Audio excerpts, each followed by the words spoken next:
You are a burden, Dad. My daughter Nia said those 4 words to me on my 71st birthday. That same night, my son-in-law Gavin handed me a black trash bag filled with my clothes and pointed to the garage.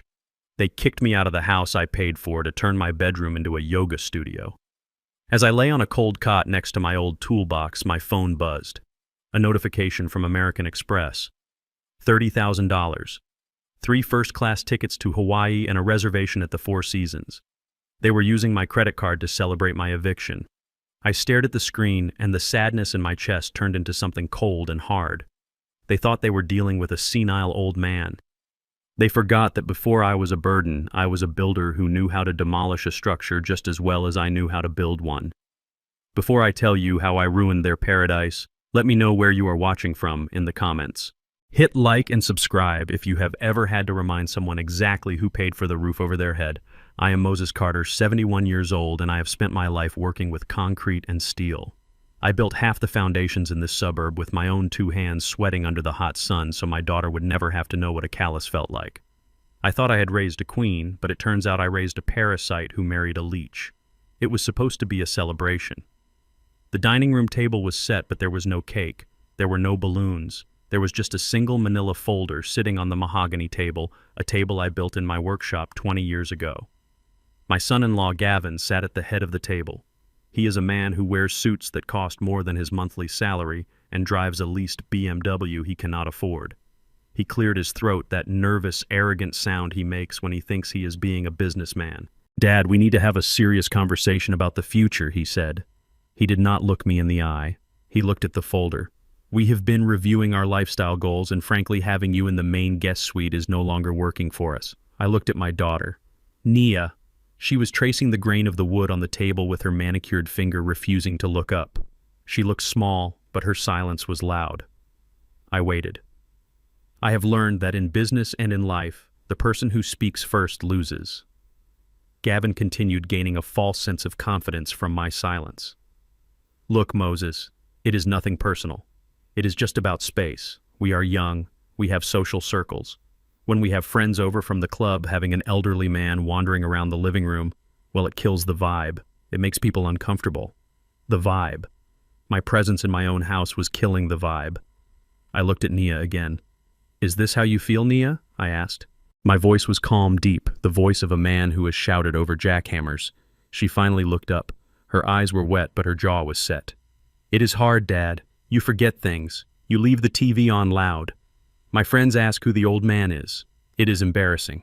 You are a burden on our marriage, Dad. We need our privacy. We need you to move to the garage for now until we can find a state facility that takes Medicaid." A state facility. I have millions in assets hidden in trusts and offshore accounts. Money I saved from selling my construction firm 15 years ago. They thought I was living on Social Security. They thought the monthly checks I gave them were from a meager pension. They had no idea. I stood up. I did not yell. I did not throw the glass of water in Gavin's smug face. I simply nodded. "I understand," I said. I walked toward my bedroom, the room with the bay window where my late wife Etta used to read in the afternoons. I wanted to gather my things with dignity.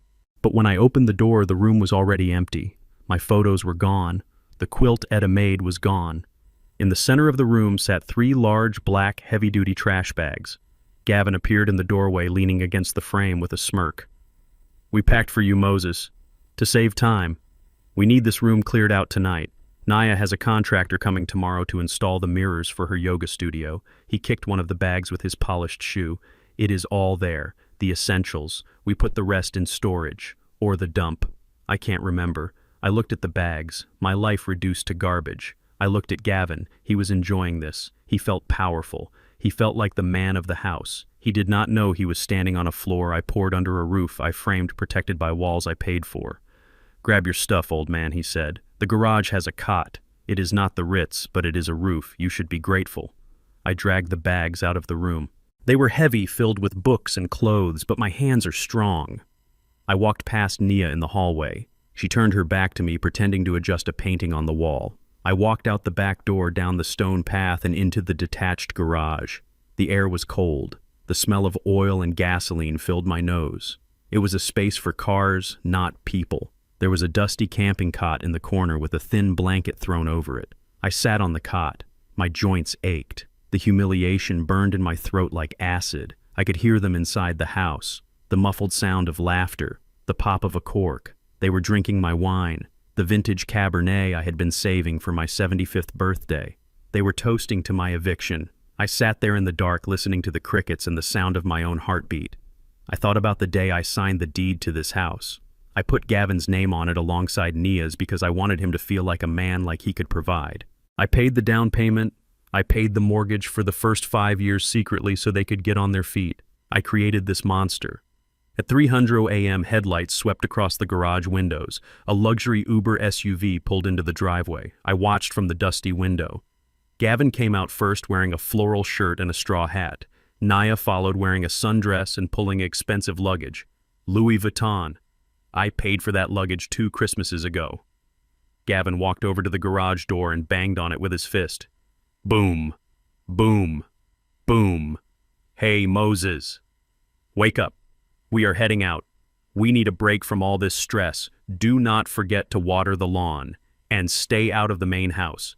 The alarm is set and you don't have the code anymore. I watched them get into the car. They were laughing. They looked free. They looked rich. They drove away into the night, heading toward the airport, leaving me in the cold with trash bags. I sat back down on the cot and pulled my phone from my pocket. It was an old model, the screen cracked, but it worked. I saw the notification glowing on the screen, a charge alert from American Express. Transaction approved, Delta Airlines. 3 tickets. First class, Atlanta to Maui. Total $12,000. Transaction approved, Four Seasons Resort Maui. Prepayment, $18,000. $30,000. They had stolen my credit card, the black Centurion card I kept hidden in the false bottom of my old toolbox. They must have found it when they ransacked my room. They didn't know what the card really was. They just saw the name American Express and my name. They thought they could max it out and let the old man deal with the debt collectors. They were going on a vacation to celebrate getting rid of me paid for with my money. I looked at the phone. I looked at the trash bags. I looked at the oil stain on the concrete floor. The sadness evaporated. The grief for the daughter I thought I had vanished. In its place was the cold, calculating focus of a man who knows how to execute a demolition. I did not go to sleep. I did not water the lawn. I dialed the number on the back of my digital wallet app, the number for the Centurion concierge service. It rang once. "Good evening, Mr. Carter," a polite voice answered immediately. "How can we assist you tonight?" My voice was steady, gravel and steel. "I am looking at some unauthorized charges on my primary account. A trip to Hawaii." "Oh, I see them, sir. For Gavin and Nia. Do you want to authorize these?" "No," I said. "I want you to flag them as fraud. I want you to cancel the return tickets immediately.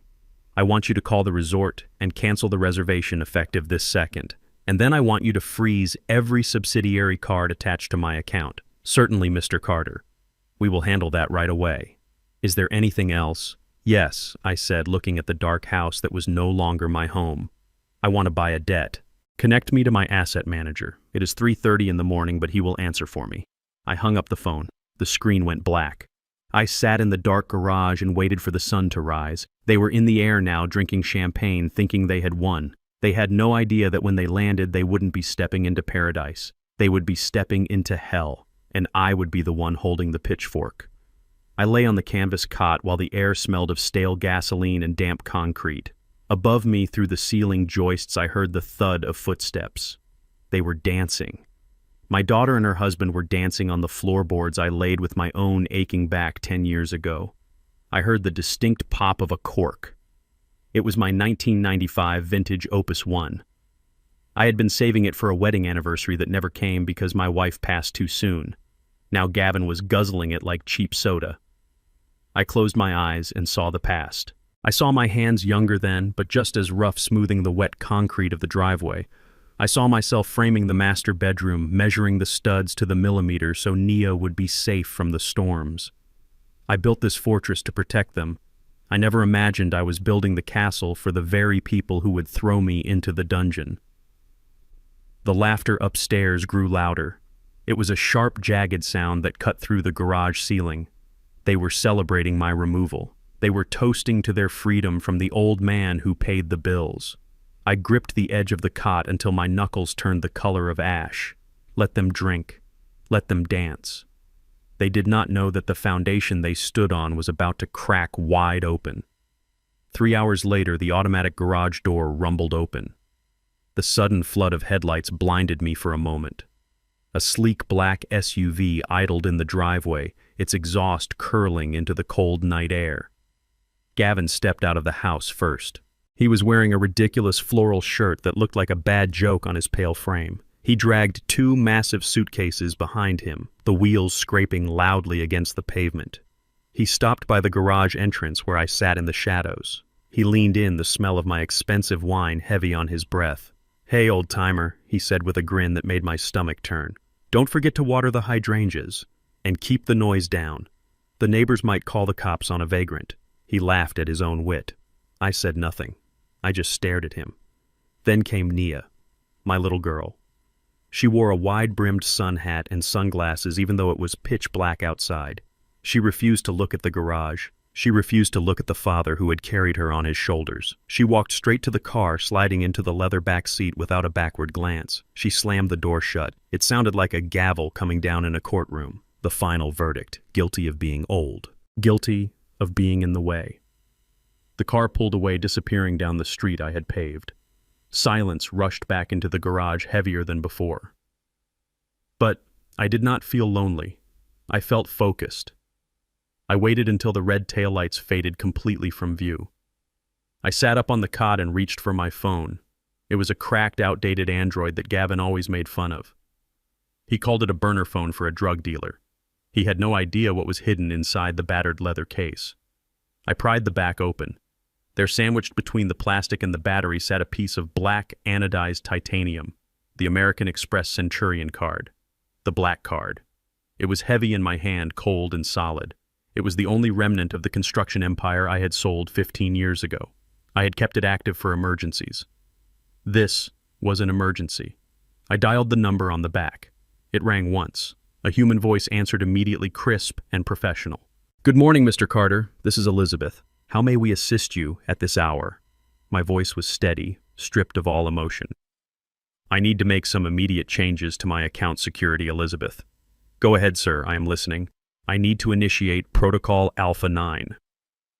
There was a brief pause on the line, the silence of a professional who knows exactly what that code means. It means a total lockdown. It means a scorched earth policy for all authorized users. "Understood, Mr. Carter," she said, her tone shifting from helpful to urgent. "We are securing the main line. Please confirm your verbal password." "Jericho," I said. "Confirmed. What are your instructions?" I looked at the empty driveway. "Cancel the reservation at the Four Seasons Maui. Flag the tickets on Delta as fraudulent and revoke them immediately. They are mid-flight, but I want their return tickets voided before they land. And Elizabeth, freeze every supplementary card issued to Gavin Miller and Nia Carter. Set their spending limit to 0 effective immediately." "Consider it done, sir. The resort has been notified. The cards are declined as we speak. Is there anything else?" "No," I said, "that will be all for tonight." I hung up the phone and slid the black card back into its hiding place. I lay back on the cot and pulled the thin blanket up to my chin. For the first time in 24 hours, I closed my eyes. They were flying first class to paradise, drinking champagne and laughing at the old man in the garage. They had no idea they were flying straight into a hurricane. I poured boiling water into my chipped enamel mug and stirred the instant coffee granules until they dissolved into a black sludge. It was barely sunrise in Atlanta, the sky a bruised purple through the dusty garage window, but in Maui it was just past noon. I knew their flight had landed 40 minutes ago. I knew they had taken the private shuttle to the resort expecting cold towels and fresh papaya juice. I checked my old Timex watch. Right on time. My phone began to vibrate violently against the metal workbench, rattling a jar of loose screws. It was a video call from Gavin. I propped the phone up against a heavy tool battery and accepted the call. The screen immediately filled with the soaring vaulted ceilings of the Four Seasons lobby, teak wood and open air. But the focus was entirely on Gavin's face, which had turned a shade of violent crimson I had never seen before. He wasn't looking at the camera. He was screaming at a young woman behind the marble front desk. "Run it again," he bellowed, slamming his hand on the counter so hard the flower arrangement shook. I saw the heads of other guests turn in the background, wealthy tourists in linen shirts and designer sunglasses stopping their quiet conversations to stare at the man making a scene. The receptionist maintained her frozen professional smile, but her eyes were hard as flint. "Sir, the card has been declined for the third time," she said, her voice crisp enough to carry clearly through the phone speakers. "The account holder has flagged all activity as fraudulent and placed a hard freeze on the reservation." Gavin looked like he was about to have a stroke. "That is impossible," he shouted, spitting a little as he spoke. "I am the account holder." "Actually, sir," she corrected him, referencing her screen without flinching. "The primary card holder is a Mr. Moses Carter. He has also canceled the return flights with Delta effective immediately. You have no valid reservation and no way to pay for it." I watched Nia step into the frame. She looked small under her big floppy hat, trying to hide behind her sunglasses. She grabbed Gavin's arm, hissing at him to stop making a scene, but the damage was done. Security was already walking toward them. Two large men in tropical prints who did not look like they were there to offer lees. They were being evicted from paradise before they even unpacked their bags. Gavin finally looked at the phone. He saw my face. He saw the pegboard of tools and the unfinished drywall of the garage behind me. "Moses," he roared, his voice cracking. "What the hell is going on? Fix this. Fix this. Right now." I took a slow, deliberate sip of my bitter coffee. The steam rose up, fogging the screen for a second. I didn't say a word. I just looked at him. This silence infuriated him more than any shout could have. "Are you deaf, old man?" he shouted. "The card is not working. You messed something up with the bank. Call them. Tell them it is a mistake. We are standing in the lobby like idiots." I cleared my throat. It sounded like gravel grinding in a mixer. "There is no mistake, Gavin," I said. My voice was low and steady. "You told me I was a burden. You told me my memory was going. You told me I was too old to understand how the household worked. I guess you were right. I must have forgotten to authorize your vacation." Gavin's eyes bulged from his head. "You senile old bat," he spat. "You did this on purpose. You are confusing things. Unfreeze the card. We have no cash. We have no way to get a room." "That sounds like a problem for people who aren't burdens," I said. I leaned closer to the camera lens so he could see the bags under my eyes. "You said I was losing my mind, Gavin. Well, I guess I lost the password too. And I lost the PIN code. And I seem to have lost the desire to pay $30,000 for you to sip cocktails while I sleep next to a lawnmower on a canvas cot." Nia grabbed the phone from him. Her face was pale, the expensive sunglasses pushed up on her head, revealing eyes wide with panic. "Daddy, please," she said, her voice trembling. "This isn't funny. We are in Hawaii. We don't have anywhere to go. The hotel won't let us check in without a card. We don't have enough cash for a flight back. Daddy, stop this." I looked at my daughter, the girl I put through college, the woman who watched her husband bag up my life and did nothing. "You wanted privacy, Nia," I said. "You wanted space. The public beach has plenty of space. It is free." I reached out and tapped the red button ending the call. I did not block them yet. I wanted to see the fallout. And it came. A flurry of texts pinged my phone, one after another. Pictures of them sitting on their suitcases on the concrete curb outside the resort entrance. Then the fighting started. I got a text from Nia saying Gavin was yelling at her in front of the valet. I got a text from Gavin blaming Nia for having a crazy father. They were turning on each other. Without my money to glue them together, their marriage was just two shallow people trapped on an island. They ended up checking into a hostel 3 miles from the beach, a place with bunk beds and shared bathrooms. I looked up the rates online, $40 a night. I hoped they had enough cash for sunscreen. I finished my coffee and washed the mug in the utility sink. The sun was fully up now. I had a busy day ahead. I had to go to the bank and then I had to visit a man about a lock. The demolition had only just begun. I waited until the sun was high in the sky before I made my move. I wanted the neighbors to see me walking from the garage to the front porch. I wanted them to see Moses Carter entering his own home through the front door like a man who owned the place, because I did. I retrieved the spare key I kept buried in the potting soil of the dead fern Nia never watered. The lock turned with a heavy click. The air inside the house was stale. It smelled of expensive cologne and rotting garbage. It was the scent of people who consume everything and clean nothing. I walked past the living room where my favorite armchair sat covered in a pile of Gavin's dirty laundry. I didn't stop to clean it up. I had a demolition to schedule. I climbed the stairs to the second floor and stopped at the end of the hall. This was Gavin's sanctuary. He called it his home office. He had installed a biometric fingerprint lock on the solid oak door 3 months ago. He told Nia it was to protect sensitive client data. I knew better. A man who doesn't have a job doesn't have clients. He was hiding something. I didn't have his fingerprint, but I had something far more effective. I had a contact list full of men who knew how to tear things apart. I called Red. He was an old friend from my days in commercial framing, a man with forearms like tree trunks and a silence that was worth gold. He arrived in 20 minutes carrying a heavy canvas tool bag. He didn't ask why I was breaking into a room in my own house. He just looked at the fancy digital lock and let out a low grunt. "High-tech trash," he muttered. He pulled out a heavy-duty drill and a crowbar. He didn't finesse it. He drilled straight through the cylinder with a screech of metal on metal that sounded like music to my ears. Then he jammed the crowbar into the jamb and leaned his weight into it. The wood splintered. The door swung open with a groan. I handed Red a $100 bill. He tipped his cap and walked away. That is the difference between men like us and men like Gavin. We do the work. We don't make excuses. I stepped into the room. It was a disaster. Papers were scattered everywhere like fallen leaves.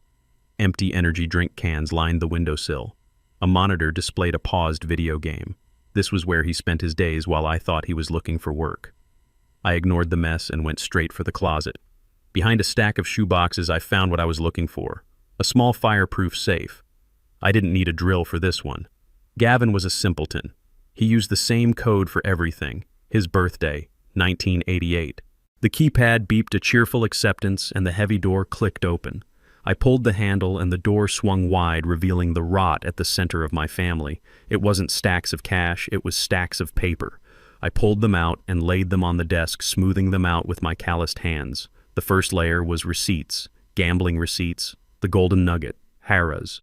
The dates went back 3 years, $5,000 lost on a Tuesday, $12,000 lost on a weekend trip he claimed was a networking conference. He wasn't just incompetent, he was a degenerate gambler, but that was just the surface. Beneath the gambling slips were letters, handwritten notes on dirty paper. They were short and brutal. "Pay what you owe Gavin or we come to the house. We know where your wife sleeps."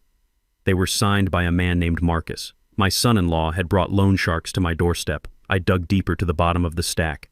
And there it was, the document that made my blood run cold. It was a loan agreement, a home equity line of credit, $400,000 taken out against the value of my house. I flipped to the signature page. There in black ink was the name Moses Carter. It was a forgery. The loops were too wide. The slant was wrong, but it was good enough to fool a predatory lender who didn't care about details. I looked at the date on the document. It was signed 6 months ago. And then I saw the red stamp on the paper beneath it. Notice of default. Intent to foreclose. They hadn't made a single payment on the loan Gavin stole. The bank was coming. In 30 days, this house wouldn't be mine. It wouldn't be theirs. It would be an asset on a bank's balance sheet. I stood there in the silence of the room, surrounded by the evidence of my own destruction. A lesser man might have collapsed. A man who hadn't spent 50 years fighting for every inch of ground he owned might have wept. But I didn't cry. I didn't scream. The shock washed over me and receded, leaving behind a clarity as sharp as a diamond cutter. I looked at my hands. These hands had poured the foundation of this house. These hands had framed the walls. These hands had paid for every brick and every shingle. And Gavin thought he could sign it away with a shaky pen and a gambling addiction. He was a parasite, a tick that had burrowed so deep into my life that pulling him out would tear flesh. But I was ready to bleed if it meant getting him out. I took out my phone. My hand was steady as a rock. I began to photograph everything. I took clear, high-resolution pictures of the gambling markers. I photographed the threatening letters from Marcus. I took multiple shots of the forged mortgage document focusing on the fake signature and the notary stamp. I photographed the foreclosure notice with the date clearly visible. I was building a dossier. I was mixing the mortar for a wall he would never climb over. I realized then that this wasn't just about kicking him out. This was about survival. If I didn't act now, I would be homeless at 71. I would be the burden they accused me of being. I gathered the papers and put them back into the safe exactly as I found them. I locked it. I wanted him to think he was still safe. I wanted him to think the old man was just watering the lawn. I walked out of the room and pulled the broken door shut. The lock was destroyed, but the real security had been breached long ago. I walked downstairs to the kitchen and picked up the landline. I dialed a number I had memorized 15 years ago. It was the direct line to Reynolds and Associates, the best real estate attorney in the state. A woman answered. "Mr. Reynolds' office, I need to speak to him," I said. "Tell him Moses Carter is coming in. Tell him to clear his schedule. I am coming to buy a debt, and I am bringing the war with me." I walked into the glass tower of Reynolds and Associates wearing my best Sunday suit. It was 10 years old, but the fabric was wool, and the cut was timeless. The receptionist looked at my scuffed work boots and opened her mouth to tell me deliveries were in the back. Before she could speak, Reynolds himself stepped out of the elevator. He was a man who charged $600 an hour, and he walked straight past a man in an Italian suit to shake my hand. "Good to see you, Moses," he said loud enough for the lobby to hear. "Come on back." We sat in his corner office overlooking the city skyline I had helped build. I placed the photos of the forged documents and the foreclosure notice on his mahogany desk. Reynolds studied them in silence. His face tightened. "This is a mess, Moses," he said. "We can file a police report for the forgery. We can tie this up in court for years to stop the foreclosure." I shook my head. "I do not want to stop it, Reynolds. I want to control it." I leaned forward. 15 years ago, when I sold Carter Construction to that multinational conglomerate for $12 million, I put the bulk of it into a blind trust. You set it up for me. Reynolds nodded slowly, remembering. "I did. It has been sitting there accruing interest. You never touched a dime. You told everyone you retired on a small pension." "I did that to protect my daughter from becoming exactly what she is today," I said. "But that protection failed. Now I need to use that hammer. I want to buy the note." Reynolds looked at me, his eyes widening. "You want to buy the mortgage debt from the bank?" "Exactly," I said. "The loan is in default. The bank wants to offload a toxic asset. I have the capital. Make them an offer for the full outstanding balance plus fees. Cash. Today. I want the deed transferring the lien to the Carter Trust. I want to be the one holding the paper when the 30 days are up." Reynolds leaned back in his leather chair, a slow smile spreading across his face. He understood. If I bought the note, I wasn't just saving the house. I was becoming the bank. I would have the legal right to evict anyone living in my property. "It is aggressive, Moses," he warned. "It is nuclear. If you do this, there is no going back to Sunday dinners." "There haven't been Sunday dinners in years," Reynolds, I said. "Just feeding times at the zoo. Draw up the papers. Buy the debt. I want to own my enemies." I walked out of the office feeling lighter than I had in years. The air conditioning in the building was cold, but the fire in my belly kept me warm.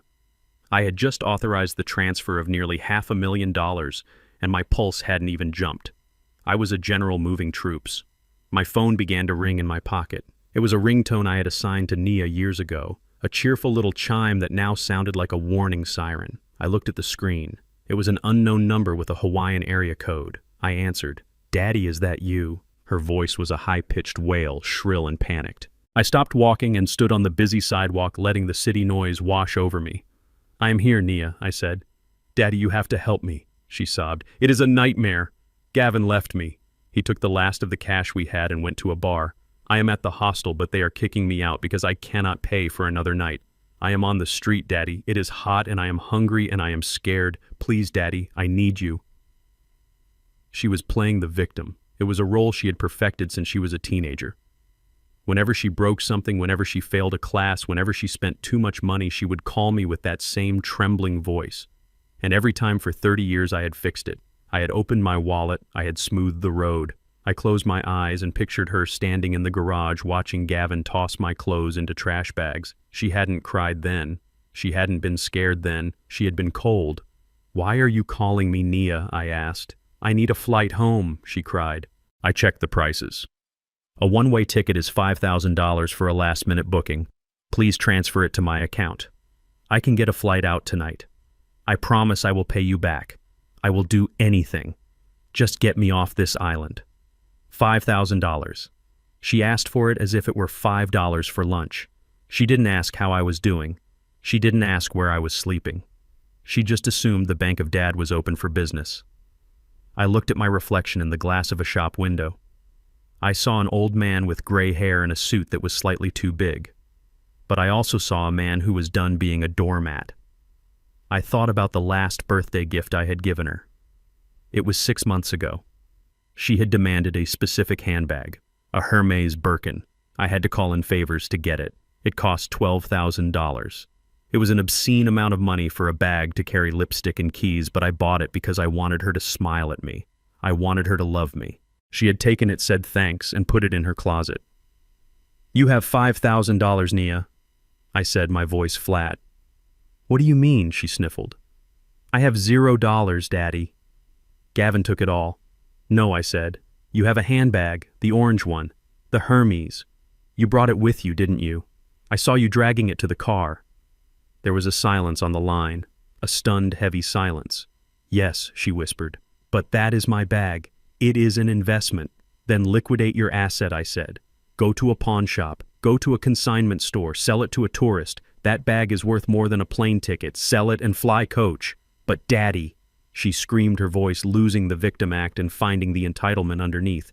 "You can't be serious. That is my bag. You gave it to me. You can't make me sell my things. I am your daughter. You are supposed to help me." "I helped you for 32 years, Nia," I said. "I helped you right up until the moment you decided I was a burden. Burdens don't pay for first-class tickets.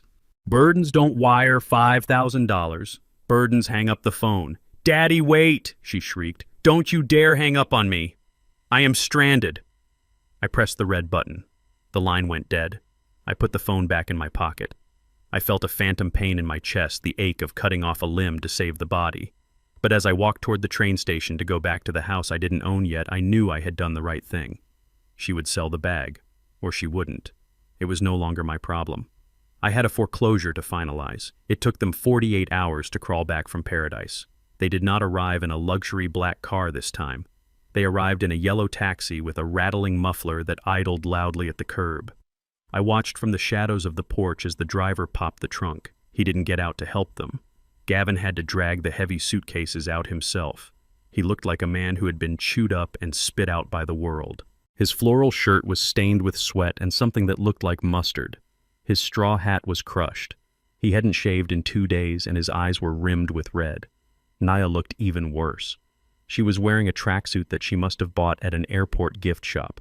Her hair was pulled back in a messy knot and her face was scrubbed clean of makeup, revealing the dark circles of exhaustion.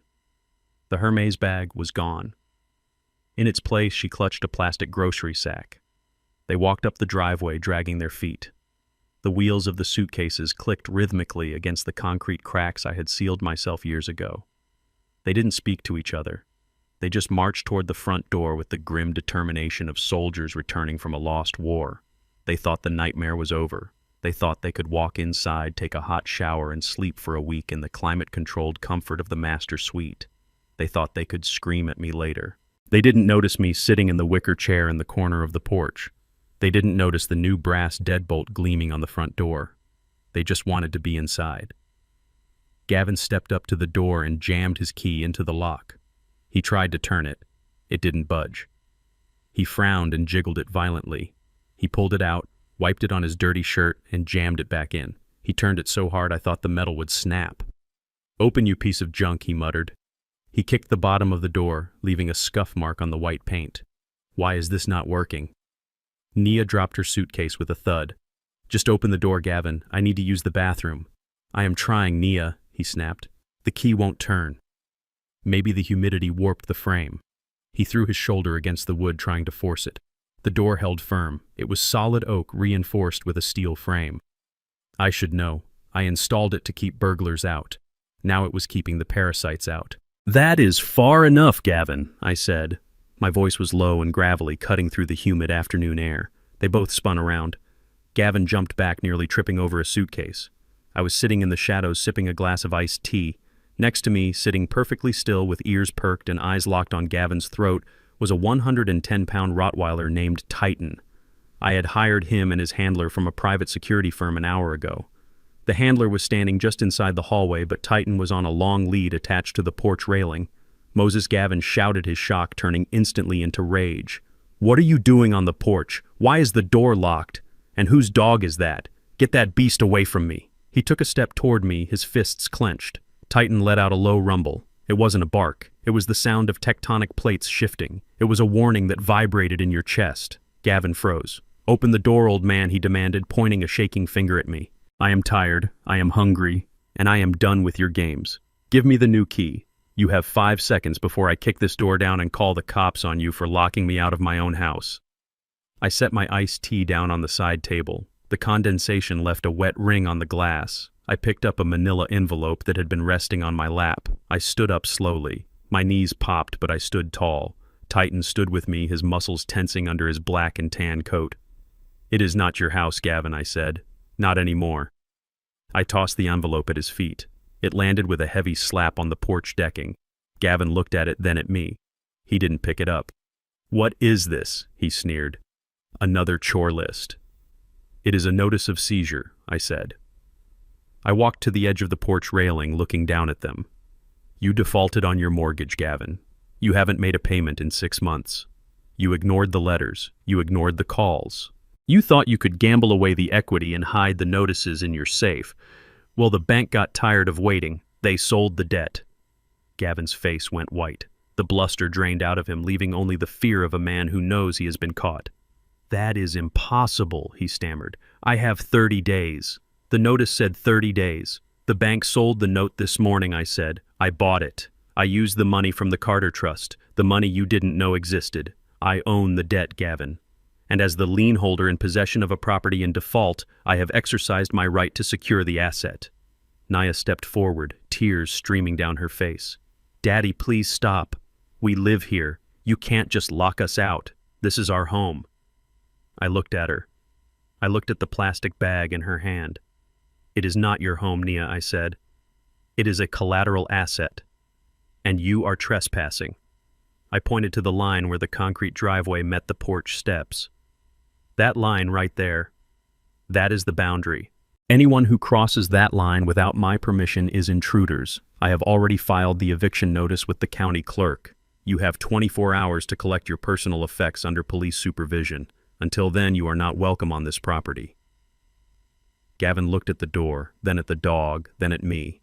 He looked like he was going to vomit. "You can't do this," he whispered. "I just did." I said, "Now get off my grass." Titan let out a sharp bark, snapping his jaws. Gavin flinched, stumbling backward off the step. He grabbed his suitcase and retreated to the sidewalk. Naya followed him, sobbing. They stood on the public street, looking back at the house they had treated like a hotel. I sat back down and picked up my tea. It was going to be a quiet evening.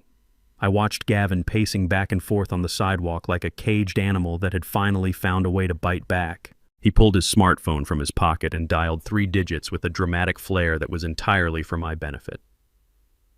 I sat perfectly still on the porch, my hands resting on my knees while Titan lay at my feet like a stone statue. I could hear every word Gavin said because he wanted me to hear. He wanted the neighbors to hear.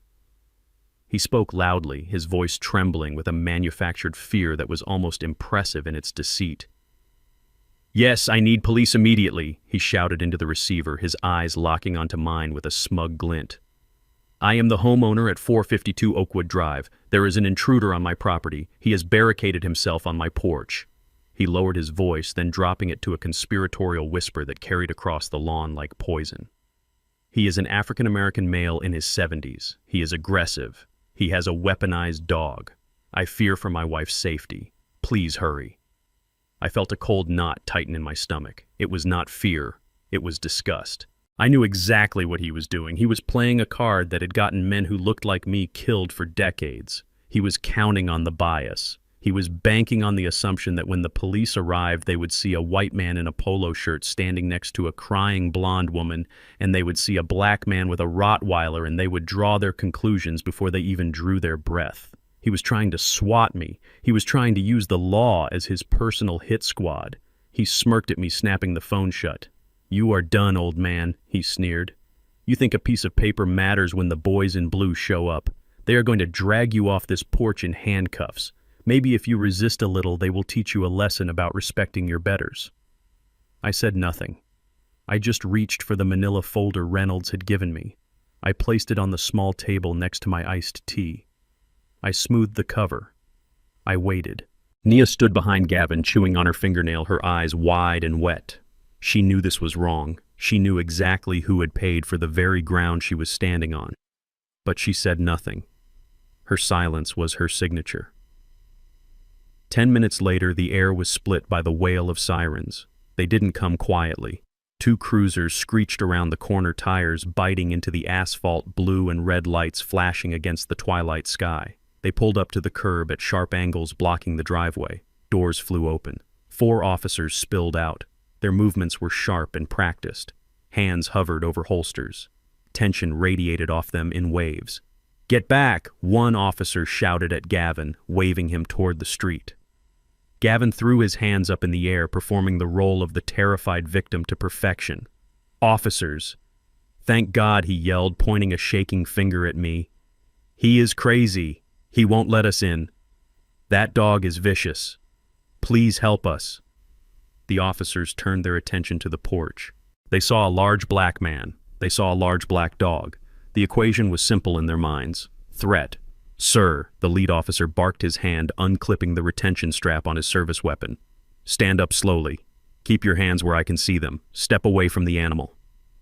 The air was thick enough to choke on. I could see the adrenaline in the young officer's eyes. I could see the way his partner was flanking to the left, creating a line of fire. One wrong move, one sudden twitch, and this would end in blood. My blood. Gavin watched with bated breath, waiting for the violence he had orchestrated.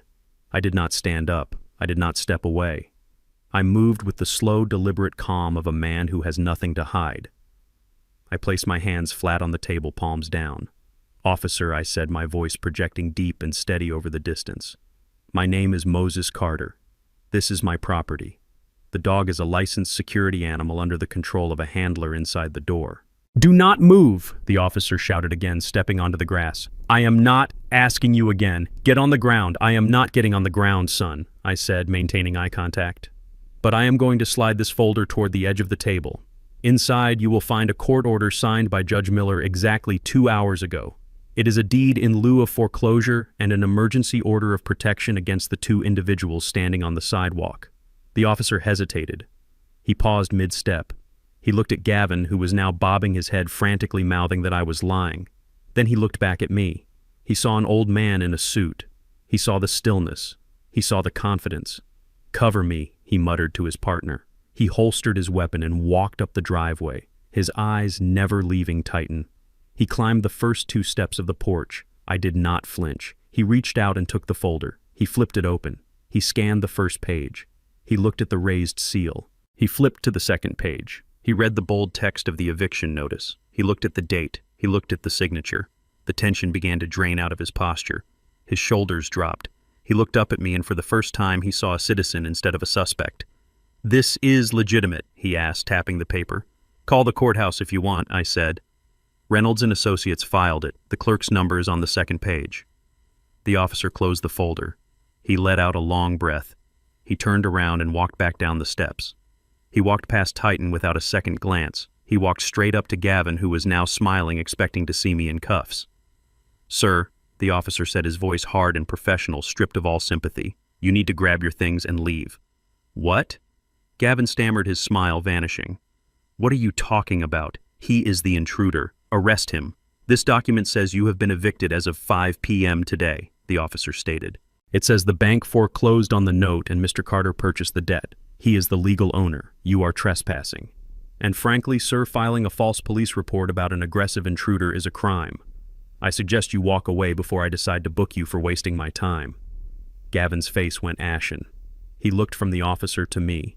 He realized the game was over. The racial bias hadn't worked. The lies hadn't worked. The law was a cold, hard wall, and he had just run face first into it.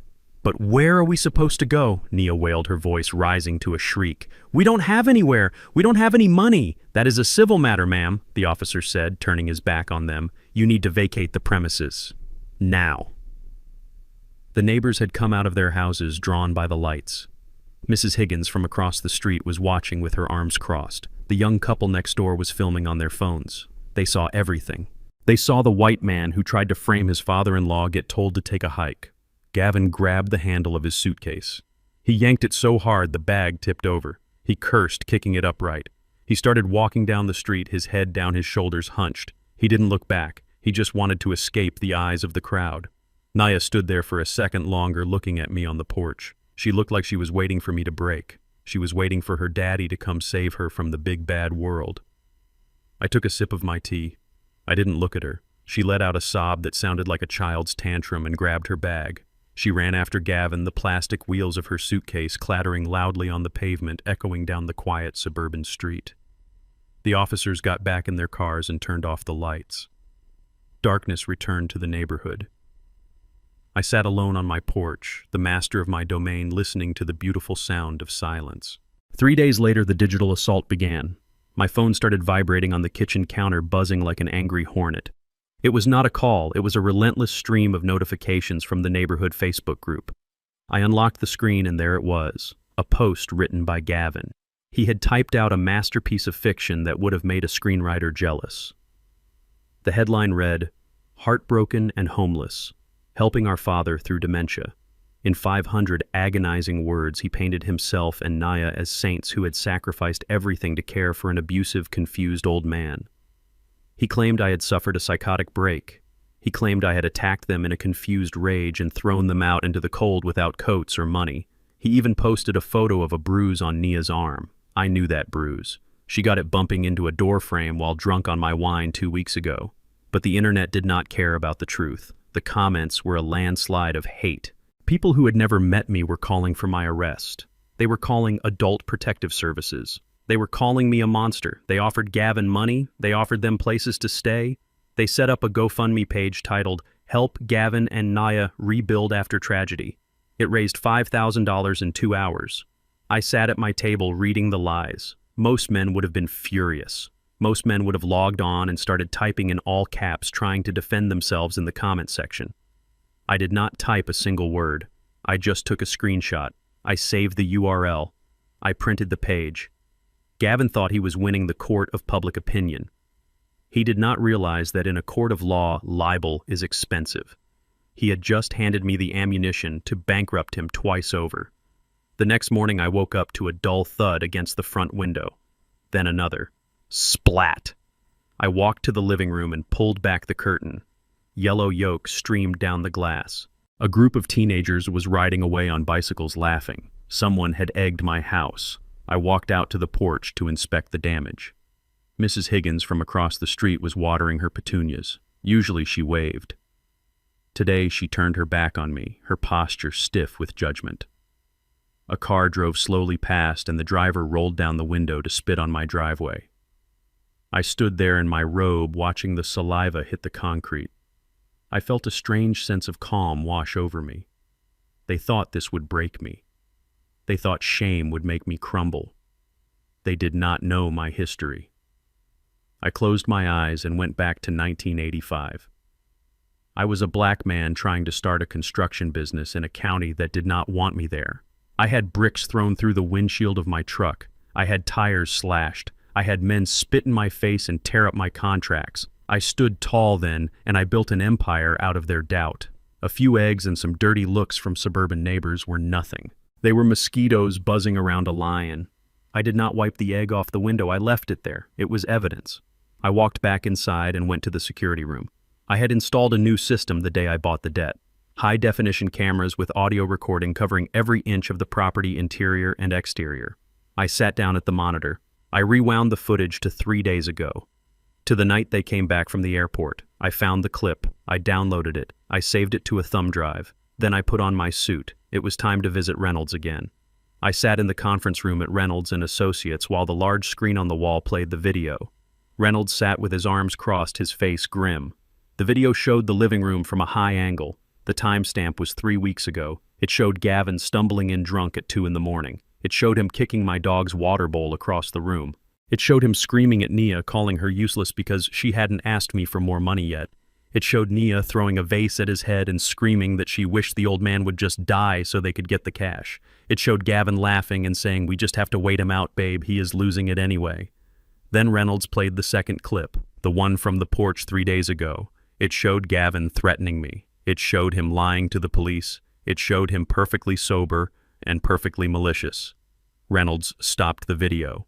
"This is nuclear Moses," he said. "If we release this, we destroy their reputation forever. Gavin will never get a job in this town. Nia will be a pariah." "Do it," I said. "Release it. Not on my page. Have your firm release it as a rebuttal to the libelous claims made against your client. Attach the police report from the eviction." Reynolds nodded. He typed a brief statement. He attached the video files. He hit enter. Within an hour, the tide turned. The internet is a fickle beast. It loves a victim, but it loves the exposed liar even more. The comments on Gavin's post stopped. Then they were deleted. Then the GoFundMe was flagged for fraud and taken down. My phone started buzzing again. But this time it wasn't hate mail. It was apologies. It was neighbors saying they had no idea. It was people tagging Gavin and calling him a con artist. I watched the view count on the video climb. 10,000, 50,000, 100,000. Gavin had wanted attention. He had wanted to be the star of the show. Now he was. I sat in my quiet house and watched the egg yolk dry on the window. I didn't need to clean it yet. The rain would come eventually. It always does. A silver Mercedes pulled into my driveway looking like a spaceship landing in a cornfield. Out stepped Preston and Sylvia Miller. They were Gavin's parents. They wore white linen suits and expressions that smelled like old money and condescension. I watched them walk up the path, avoiding the cracks in the concrete as if poverty were a contagious disease. I opened the door before they knocked. Preston didn't offer his hand. He just walked past me into the living room with Sylvia trailing behind him, clutching her pearls like I was going to snatch them. They refused to sit on my furniture. They stood in the center of the room looking at the water stains on the ceiling I was fixing to repair. Mr. Carter Preston began, his voice dripping with that fake politeness rich folks use when talking to the help. "We are here to resolve this unfortunate situation. Gavin tells us you are having some financial difficulties and mental health episodes. We want to help." He pulled a checkbook from his jacket pocket. It was a power move. He thought he could wave a pen and make the problem disappear. "We have found a lovely assisted living facility in the next county," Sylvia chimed in. "It is very clean. We are willing to pay for your first 6 months and buy this house from you for, let us say, $100,000. It is a generous offer considering the condition of the neighborhood. $100,000. The house was worth 5 times that. They weren't here to help. They were here to erase me. They wanted to pack me off to a home and hand the deed to their failure of a son so he could pretend he was a man again." I looked at the checkbook. I looked at their sneering faces. They thought I was a broke old black man who would be grateful for their scraps. They had no idea they were standing in the living room of a man who could buy and sell their country club membership without blinking. "Keep your pen in your pocket, Preston," I said. My voice was low and dangerous. Preston laughed. It was a short bark of disbelief. "Do not be difficult, Moses," he said. "You have no leverage here. Gavin is a vice president at Miller Industries. He has resources. You have a foreclosure notice and a bad reputation. Take the money." I walked over to the side table where I kept the files I had retrieved from Gavin's safe. I picked up a blue folder. It wasn't the foreclosure papers. It was something much more interesting. I opened it and pulled out a stack of spreadsheets I had analyzed with my forensic accountant just yesterday. "You are right," I said. "Gavin is a vice president, which gave him access to the corporate accounts, didn't it?" I handed the papers to Preston. He frowned and took them. He adjusted his glasses. I watched his face change. It went from arrogance to confusion to absolute horror in 10 seconds flat. "What is this?" he whispered. "It is a ledger of unauthorized transfers from Miller Industries to an offshore shell company called G Prime," I explained. $200,000 in May, $150,000 in June, $300,000 last month. He didn't earn that money, Preston. He stole it. He embezzled from his own father to pay his gambling debts. You thought he was successful. You thought he was a businessman. He is a thief who has been bleeding your company dry to play poker." Sylvia grabbed the papers from her husband's shaking hands. She gasped. "This is his signature," she cried. "These are the accounts he manages." I stepped closer to them. I wasn't the poor old man anymore. I was the prosecutor. "He stole from me," I said. "He forged my signature on a mortgage to pay off a shark. When that wasn't enough, he started stealing from you. You came here to buy me off with pennies while your son was robbing you of millions. You called me a charity case. Look at those numbers and tell me who the real beggar is." Preston dropped the papers. They scattered on the floor like dead leaves. His face turned a shade of purple that looked dangerous. He didn't look at me anymore. He pulled out his phone. His hands were shaking so hard he could barely dial. He put the phone to his ear. "Listen to me, you ungrateful little parasite," he roared when the line connected. "I am at Moses Carter's house. I am looking at the G-Prime transfers. Do not lie to me. Shut up. Shut your mouth. You are done. You hear me. You are fired. I am freezing your trust fund. I am calling the board. If you come near the office, I will have security throw you out. You are cut off." He hung up the phone and stood there breathing heavily. The silence in the room was heavy. The arrogance was gone. They looked old and tired and defeated. They didn't say goodbye. They didn't apologize for insulting me. They just turned around and walked out the door, leaving the evidence of their son's crimes on my floor. They got into their silver Mercedes and drove away. They had come to bury me. Instead, they had just buried their son. I picked up the papers and put them back in the folder. One enemy down, 2 to go. The rain came down in sheets, hammering against the metal roof of the porch like 1,000 tiny fists. It was a Tuesday night, and the house felt emptier than usual. The silence was heavy, broken only by the rhythmic drumming of the storm. Then came a sound I had not expected, a weak, frantic knocking on the front door. I walked to the entryway and peered through the peephole. What I saw made my breath catch in my throat. It was Nia. She was alone. She was not wearing her designer clothes or her haughty expression. She was soaking wet, her hair plastered to her skull, shivering violently in a thin cardigan that offered no protection against the Georgia downpour. She looked like a lost child. She looked like the little girl who used to run to me when thunder shook the house. I unlocked the deadbolt and pulled the door open. She stumbled inside, dripping water onto the hardwood floor. She did not look at me with defiance. She looked up with eyes red from crying. "Daddy," she whispered, her voice cracking. "I have nowhere else to go." Gavin kicked me out of the motel room. He is drinking again. I am scared. I stood there, my heart a fortress with the drawbridge raised. I wanted to tell her to leave. I wanted to remind her of the eviction notice, but then she dropped to her knees and clutched my hand, pressing it against her stomach. "Daddy, please," she sobbed. "Not for me, for the baby. I am pregnant." The world stopped. The sound of the rain faded into a dull hum. Pregnant. A grandchild. Etta and I had dreamed of a house full of grandchildren running through the halls, filling the empty spaces with life. We had even built a nursery in the East Wing years ago, a room that had gathered dust for a decade.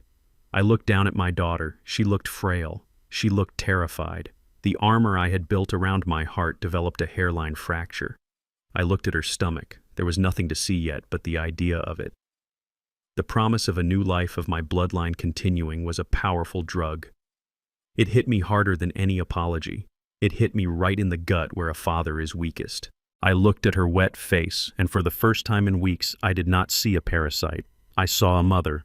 I saw a future that might be worth saving. "Get up, Nia," I said, my voice rough. "You are shivering." I helped her to her feet. I did not hug her, but I did not push her away. "Go to the guest bathroom. There are dry towels. I will find you some clothes." She nodded, wiping her eyes. "Thank you, Daddy," she whispered. "Thank you for saving us." I went to the kitchen and turned on the stove. I pulled a can of tomato soup from the pantry. It was simple food, comfort food. The kind I used to make her when she had the flu in the 3rd grade. I buttered 2 slices of bread and placed them in the cast-iron skillet, listening to the sizzle. The smell of toasted bread and warm soup filled the kitchen, chasing away the smell of rain and misery. For a few minutes, I let myself believe. I let myself imagine a baby sleeping in the nursery. I let myself think that maybe this was the turning point. Maybe hitting rock bottom had woken her up. Maybe a child would make her grow up. I was an old man and I was tired of war. I wanted peace. I wanted a legacy that wasn't just a bank account and a paid-off mortgage. I placed the bowl on a tray. I cut the sandwich into triangles just the way she liked it. I felt a warmth in my chest that I hadn't felt since the birthday dinner. It was hope. And it was dangerous. Nia came into the kitchen wearing one of my old flannel shirts. She looked small and vulnerable. She sat at the table and ate ravenously, her hands shaking slightly. I sat opposite her, watching her eat. I didn't say anything about Gavin. I didn't say anything about the money. I just watched my daughter eat and thought about the crib I could build in the workshop. Eat up, I said softly. You are eating for two now. She smiled at me, a weak, grateful smile.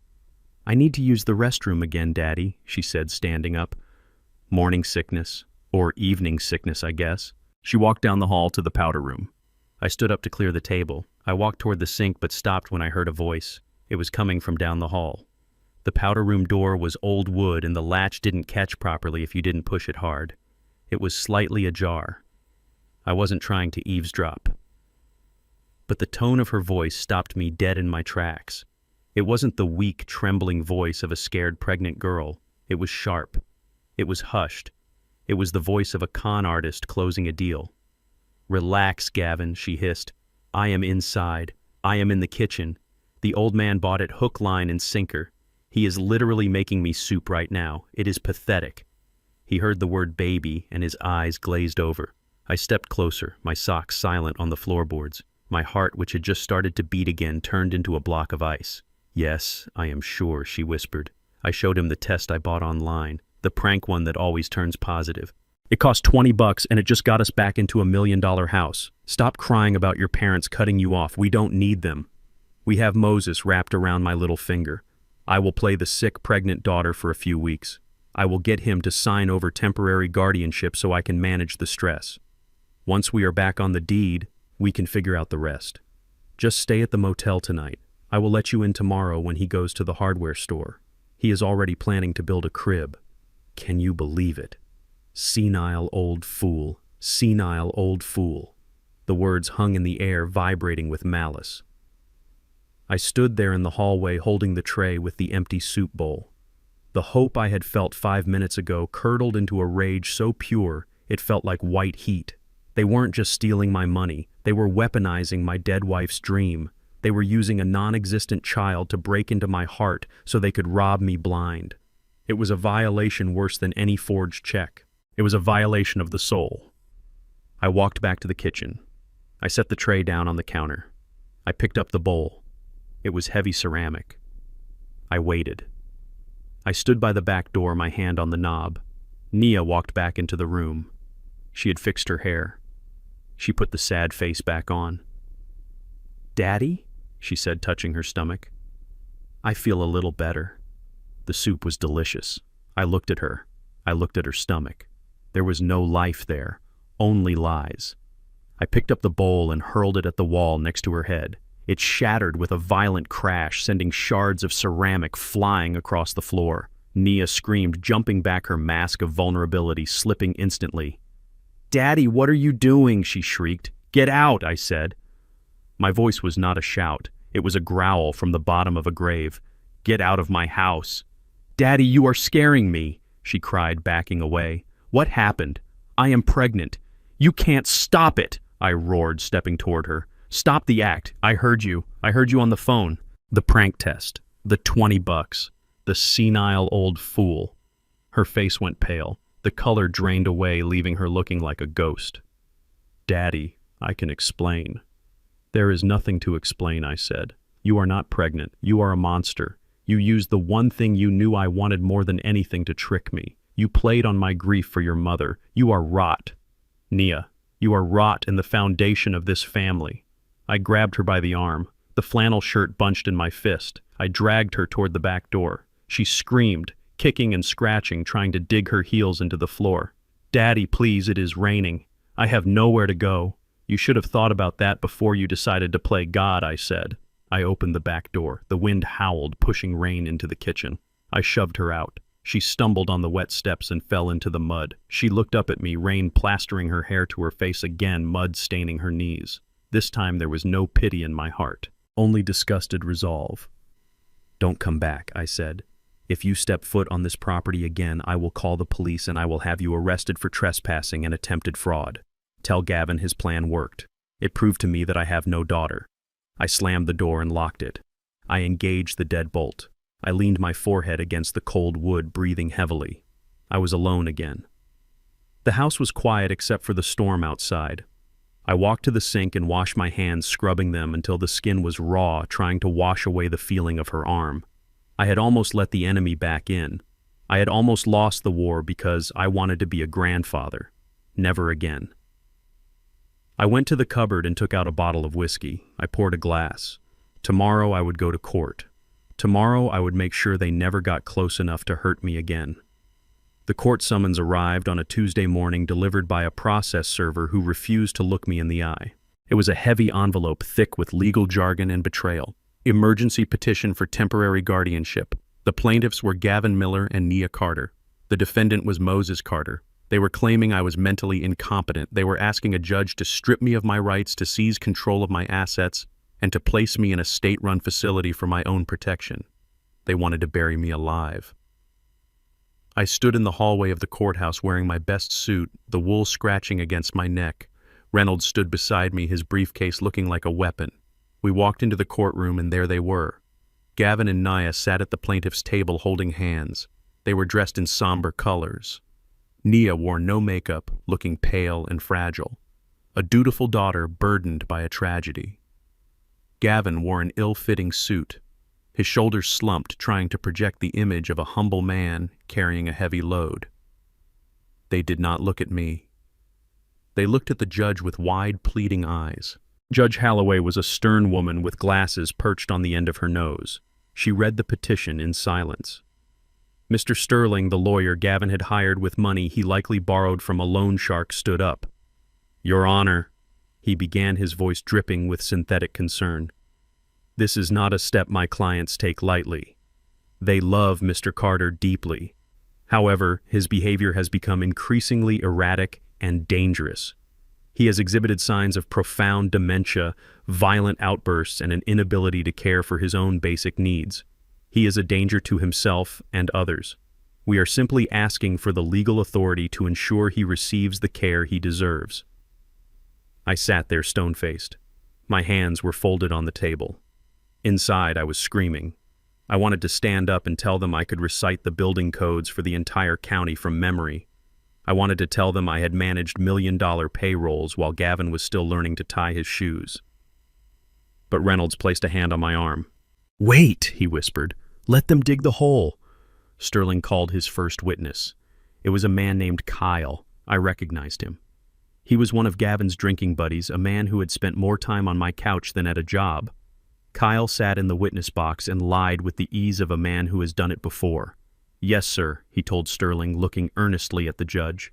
"I have seen Mr. Carter wandering the neighborhood in his pajamas at noon. He looked confused. He did not know where he lived.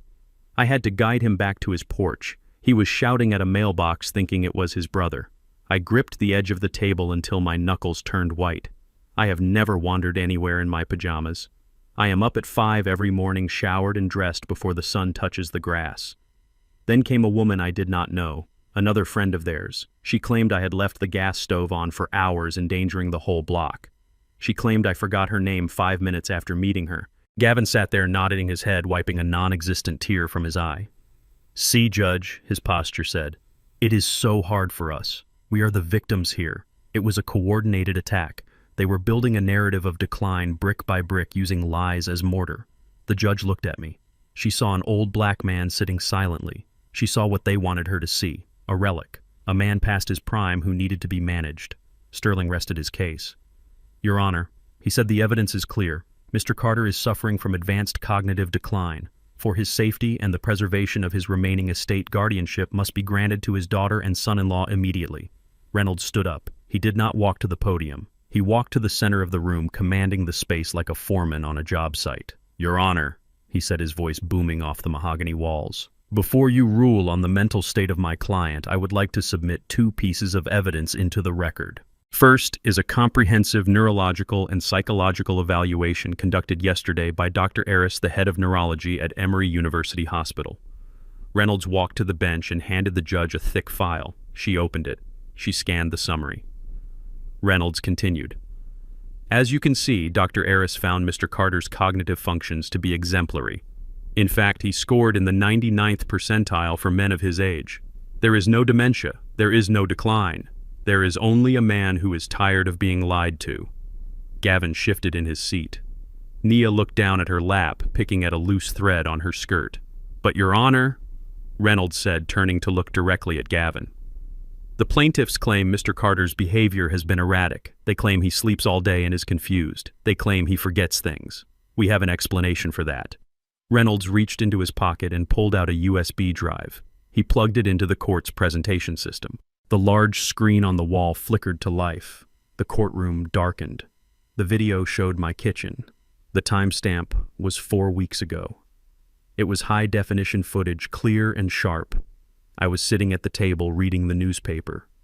I got up and left the room. A moment later, Gavin walked into the frame. He looked over his shoulder to make sure the coast was clear. He opened the refrigerator and took out the glass pitcher of iced tea I brewed every morning. He pulled a small orange prescription bottle from his pocket. He crushed something in his hand and dumped a white powder into the tea. He stirred it with a wooden spoon, wiped the spoon on his pants, and put the pitcher back. He walked away whistling. The courtroom was silent. Dead silent. The only sound was the hum of the projector. Gavin turned the color of old milk. Reynolds paused the video on Gavin's face. "Your Honor," Reynolds said, his voice cold as steel. "We managed to retrieve the pitcher before it was washed. We had the residue analyzed. It was crushed benzodiazepines and heavy sedatives. Mr. Carter wasn't sleeping because he was senile. He was sleeping because his son-in-law was drugging him to keep him docile while he stole his money and forged his signature. I installed those cameras 6 months ago because I am a builder, and builders know when the foundation is rotting." The judge looked at the screen. Then she looked at Gavin.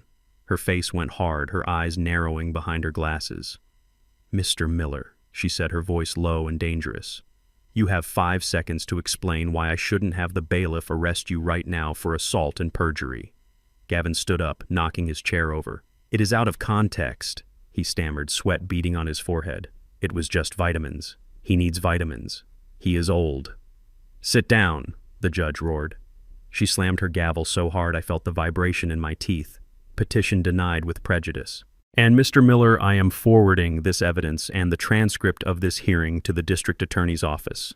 If you ever step foot in my courtroom again, it better be as a defendant in handcuffs. Get out of my sight, both of you." Gavin looked at Naya. She refused to look at him. They scrambled to collect their papers, their dignity left in a puddle on the floor. They ran out of the courtroom like rats fleeing a sinking ship. I stood up and buttoned my jacket. I nodded to the judge. She nodded back, a look of respect in her eyes. I walked out of the courthouse into the bright afternoon sun. I took a deep breath of fresh air. They had tried to take my mind. Instead, they had just lost their freedom. Gavin was a rat trapped in a corner, and rats bite when they are scared. The judge had thrown out his guardianship petition with prejudice. The bank accounts were frozen solid. His parents had cut him off and threatened to call security if he stepped foot in the family business. He had one card left to play, and it was a card stained with violence. He went to see Marcus. Marcus was the kind of man civilized society pretended did not exist. He ran a payday loan operation out of the back of a pawn shop in the gritty part of Decatur. He collected debts with a baseball bat and a smile that showed too many gold teeth. Gavin owed him money, a lot of money, but Gavin thought he could trade a debt for a favor. He met Marcus in the alley behind the shop where the air smelled of garbage and ozone. He told him about the house. He told him about the stubborn old man who wouldn't sign the papers. He lied, of course. He told Marcus I was a squatter who had tricked his wife. He told him I was stealing his inheritance. He offered Marcus a cut, 10% of the sale price, if he could just convince the old man to sign the deed. "Just scare him," Gavin said, his voice trembling with a mix of fear and malice. "Break a few windows, maybe break a few fingers. Make him afraid to close his eyes at night." Marcus listened, leaning against the brick wall, cleaning his fingernails with a knife. He looked at Gavin's soft hands and his desperate eyes. He agreed. He needed his money, and if scaring an old man was the way to get it, he would do the job. Gavin left that alley thinking he had hired a hitman. He did not know he had just sent a wolf to meet a bear. It was 2 a.m. when the glass in the back door shattered. I was awake. I am always awake these days. I sat in my armchair in the dark, listening to the sound of heavy boots crunching on the broken glass. Titan let out a low, guttural growl, his hackles raised, but I signaled him to stay. This was my fight. I picked up my old Remington 870 shotgun. It was rusted in places and the stock was scratched, but the action was smooth as butter. I pumped a shell into the chamber. The sound was unmistakable. CHK, CHK. It echoed through the silent house like a thunderclap demanding attention. The footsteps stopped instantly. I walked into the kitchen. the shotgun leveled at chest height, my finger resting on the trigger guard. A shadow stood by the refrigerator. He was huge, a giant of a man in a leather jacket that creaked when he moved. He held a crowbar in his hand like a toy. "Don't move, son," I said, my voice calm and steady. "You took a wrong turn." The man turned slowly, raising his hands. The moonlight from the window hit his face. I looked at him. He looked at me. He looked at the shotgun. Then his eyes drifted to the framed photo on the wall behind me. It was a black and white picture of me and my crew from 1995 standing in front of the community center we built for free in the ward. The man's eyes went wide. He squinted at me, tilting his head. "Mr. Carter?" he asked, his voice rough with confusion. "Moses Carter." I kept the gun steady. "That is my name. Who are you, and why should I not put a hole in your chest?" He lowered the crowbar. He let it clang to the floor. He took a step forward, ignoring the weapon pointed at his heart. "You don't remember me, do you? I am Marcus. Marcus King. My daddy was Jeremiah King. He was your foreman for 20 years. You paid for his funeral when the cancer took him. You paid for my first semester of trade school." I lowered the gun slowly. Jeremiah. I saw the resemblance now. The same square jaw, the same eyes. Jeremiah was the best man I ever hired. A man of honor who worked until he couldn't stand. And here was his son breaking into my house to break my legs. "Marcus," I said, "your daddy would whip you if he saw you now." Marcus looked at his boots. He looked ashamed. "I didn't know it was you, Mr. Carter," he said. "The guy said it was some squatter. He said you stole the house from his family." I put the safety on and leaned the shotgun against the counter. I went to the cabinet and pulled out 2 glasses and the bottle of bourbon I kept for special occasions. "Sit down, Marcus," I said, pointing to the table. "We have to talk." He sat at the kitchen table, the same table Nia had eaten soup at just weeks ago. He looked too big for the chair. I poured him a drink. He drank it in one swallow, wincing as it burned going down. Then he started talking. He told me everything. He told me how Gavin owed him $50,000 in gambling debts. He told me how Gavin had begged him to come here tonight. He told me the specific instructions Gavin had given him. "Break his hand so he can't hold a pen," Marcus said, looking at his empty glass. "Then put the pen in his hand and make him sign the quitclaim deed. Gavin is waiting in a car 2 blocks away, waiting for the techs to come in and collect the prize." He wanted to torture me into homelessness. I listened, and I felt a cold rage settle over me. It was a different kind of anger than before. This was final. Gavin wasn't just a thief, he was evil. But I also felt something else. Opportunity. Marcus was not just a thug.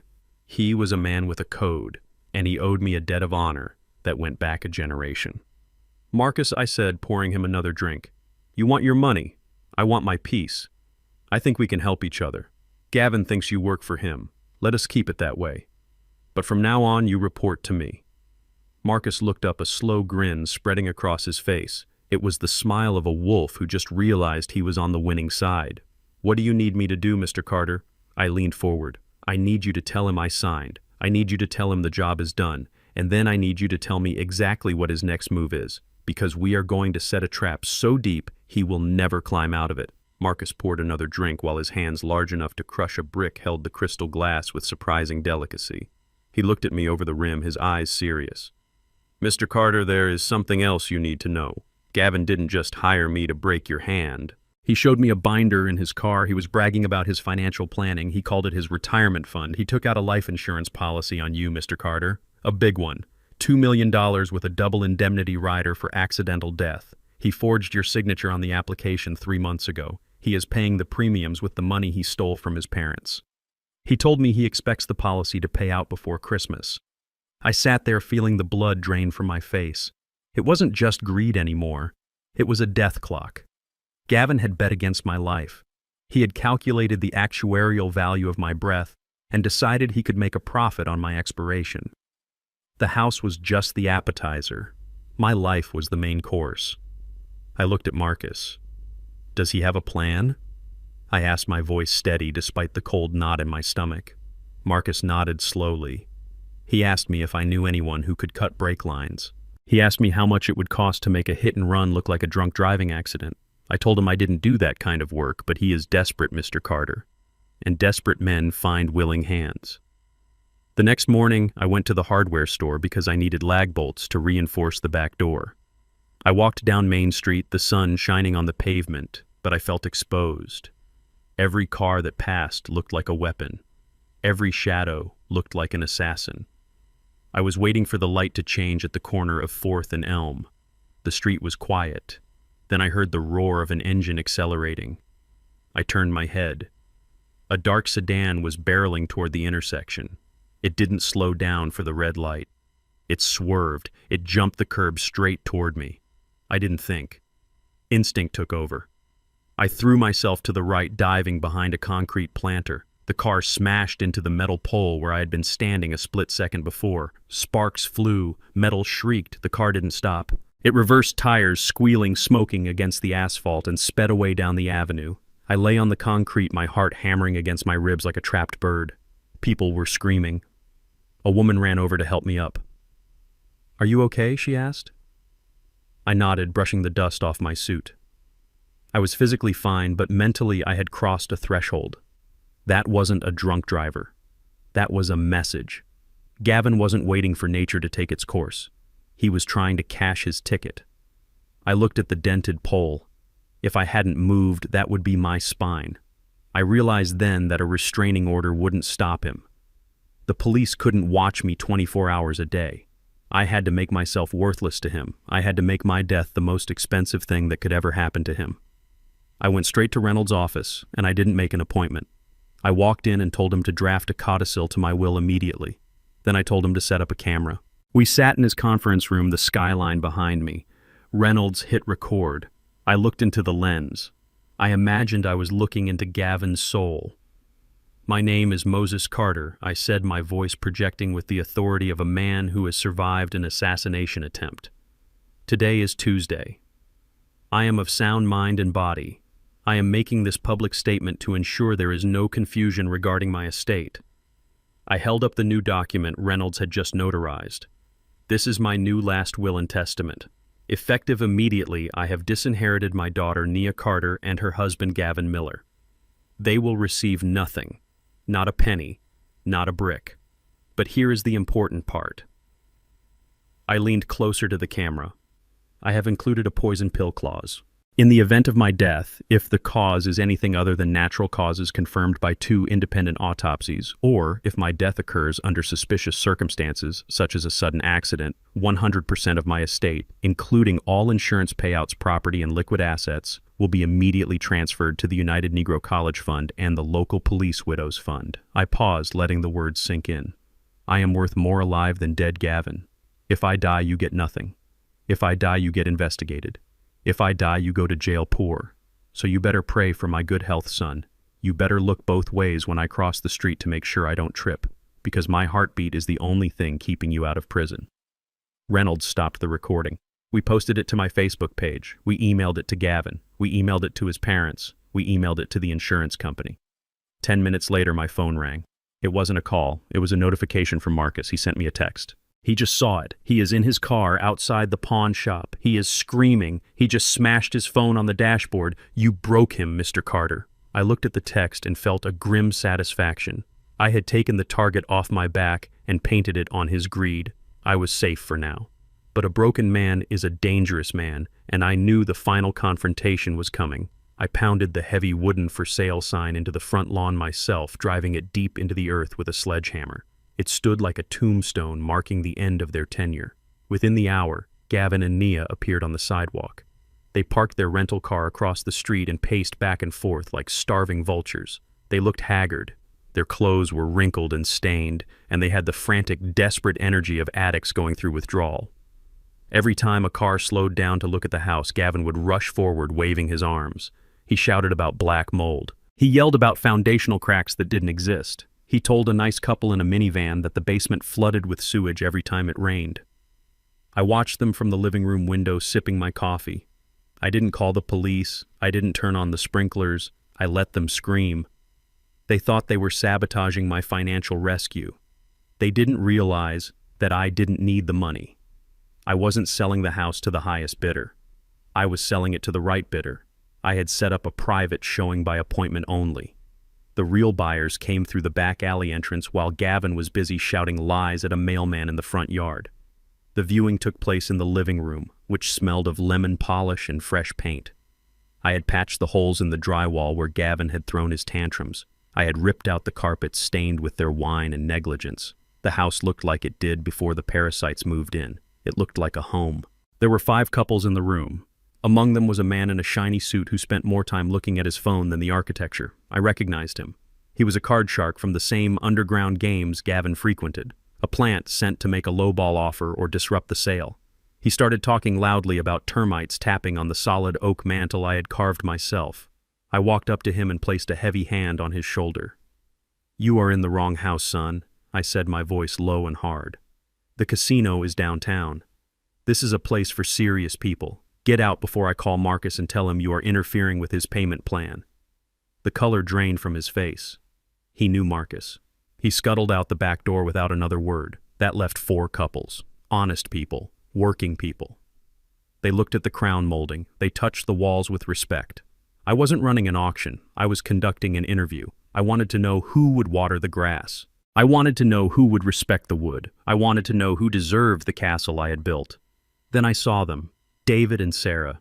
They were a young African-American couple. David had drywall dust ground into his cuticles and work boots that were scuffed from actual labor. Sarah looked at the kitchen with wide, reverent eyes touching the granite countertops like they were holy relics. They reminded me of Etta and me 40 years ago. Hungry, tired, but building something together. David approached me, twisting his cap in his rough hands.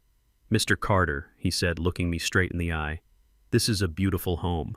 It is built right, but we can't afford the asking price. The bank only pre-approved us for $200,000. We don't want to waste your time."